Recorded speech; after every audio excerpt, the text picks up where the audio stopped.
Soko utama ini 30 cm, full ukir, tingginya 5 meter. Nah, ini diukir semua tumpang sarinya. Ini mirip dengan joglo terbesar se-Asia itu, karena satu bikinnya sama, ukirnya ke dalam ya, tidak ditempel. Nah, usuknya juga besar-besar. Usuknya ini 10-12, tumpang sarinya juga agak gede. Untuk soko pinggirnya itu 25 cm, tingginya 4 meter.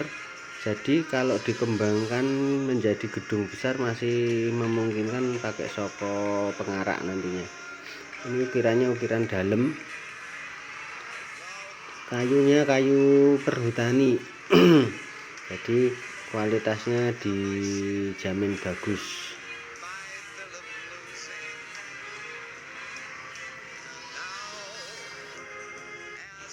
Ini kayunya udah merah semua.